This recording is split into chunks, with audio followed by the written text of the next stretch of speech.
Hi guys, welcome back to our YouTube channel. I'm Holly, the owner and voice behind Glitter Dip Sips, and today I will be showing you how to make a glittered peekaboo epoxy tumbler. All supplies will be linked below with any discount codes available. Let's get started. First things first, I'm going to prep this bad boy. I'm going to give my tumbler a really good sand down and then come in with my 91% alcohol to wipe away all that gunk. And then I'm going to use my Color Shot spray paints to give it a white base. I'm going to start first with the primer and then come in with that gloss Marshmallow spray paint. Once dried, it's time for glitter.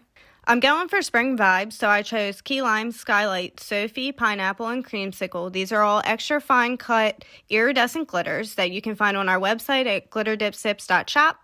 I'm going to use the epoxy method to apply my glitter. I'm going to use Counterculture DIY's Fast Set Epoxy. It is a 1-to-1 ratio mix and dries in about an hour. You need very little for the epoxy method.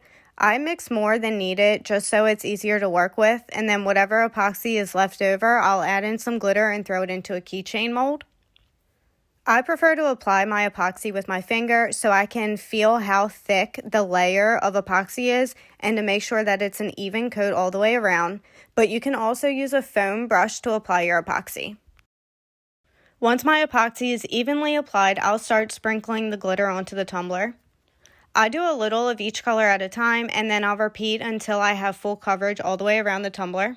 I like to use the epoxy method to apply my glitter for this design versus glitter glue because it allows me to build the glitter to add dimension, and it allows more working time to apply the glitter.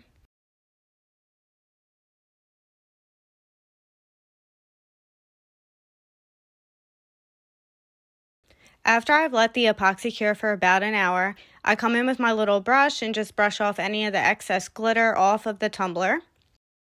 Next, I'm going to seal my glitter. I am going to be using the glitter glue from the Crystal Art Company, and I'm just going to apply a thin coat and then let that sit and dry. I usually leave them sit overnight just so I know they're completely dry. And now we can apply our first coat of epoxy. And because I'm very impatient, I will be using Counterculture's Fast Set again.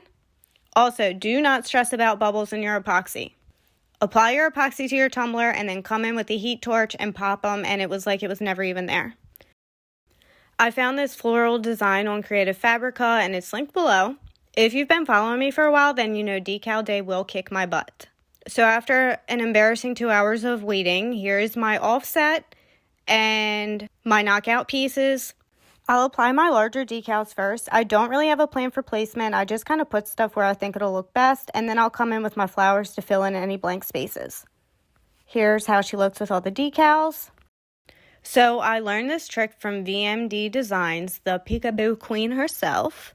Because I am planning to spray paint and glitter on top of the peekaboo designs, the glue will help you be able to find the decals again. I'm going to be using both chunky and extra fine glitter for my glitter on top of the peekaboo design. Right here I'm just mixing Opal Glass and Sweet Pea Chunky to create a chunky mix for on top. Pink is my go-to color and I love this mix. Time for more glitter! Okay, so I am going to apply my glitter with the epoxy method. I'm going to start out with that chunky mix first. I am only going to sprinkle it on gently. I want it more like an accent to the design and not take over the design. And then once I have all the chunky where I want it, I'm going to come in with our extra fine Diamond Dust. Diamond Dust is an opal glitter, but it gives off like a rainbow sheen. It's really, really pretty. And because it is an opal, it will take the color of that blue spray paint that I used, but it will have that rainbow sheen still.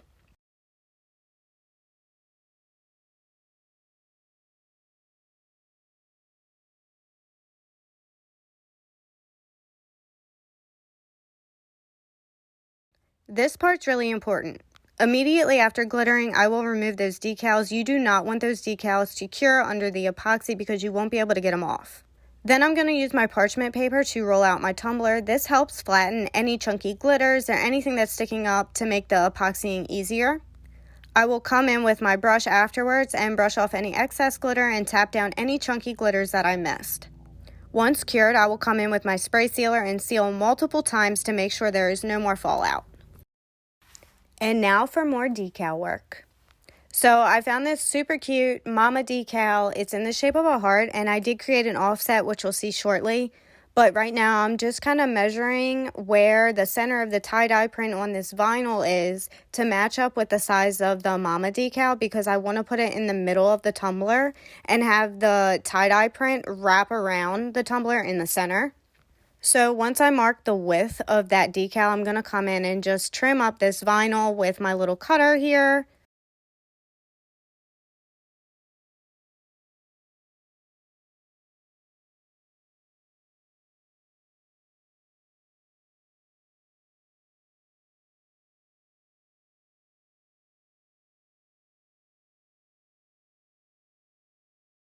Once my tumbler is epoxied smooth, I can start applying my vinyl. I like to test out the placement before applying all the way. Once I'm happy with the placement of the vinyl, I will apply. I'm going to come in with my little squeegee tool to help me apply the vinyl without any wrinkles or any bubbles or anything like that. If you do get bubbles though, it's okay, because you can come back with your X-Acto knife to pop those bubbles and it's like it was never even there. And see how the squeegee saves your life? It just pulls those little wrinkles out perfectly.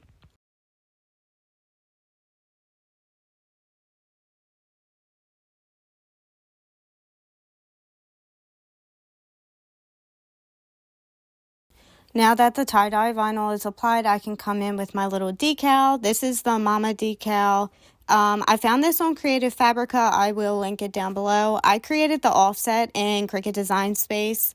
And then I'm just going to use my transfer tape and peel off that purple. That's going to be my top layer, and I'm going to apply it to the offset, which I chose to do white on the bottom. And then I'll use my squeegee to push out any bubbles. I want to make sure that decal lines up nicely. There's no air bubbles or wrinkles or anything like that. And it will also help to pick up the decal because it is a little bit thicker since it's 2 layers of vinyl. And then I'll just remove it from the backing and apply it to my tumbler.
Because I'm OCD, I wanted the tie-dye vinyl to be a little bit thinner and more closer to the decal. So here I am. I'm going to take my tape, wrap it around the tumbler, and then I'm going to use my X-Acto knife and just trim that tie-dye vinyl down closer to the decal. Doing this also kind of helped expose a little bit more of that peekaboo design.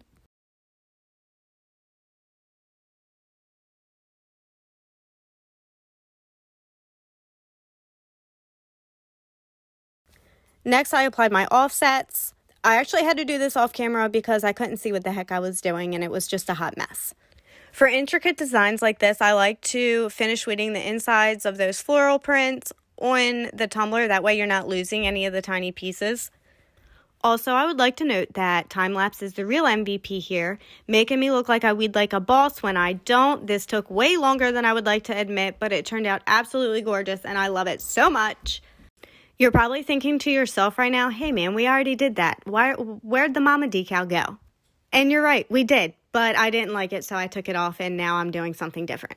I decided I wanted a thinner offset.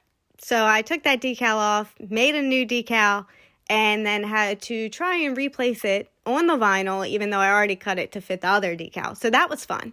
But I'm going to let you in on a little secret. While you do get better at tumbler making, the longer you're making tumblers, you also learn how to roll with the punches and make things work.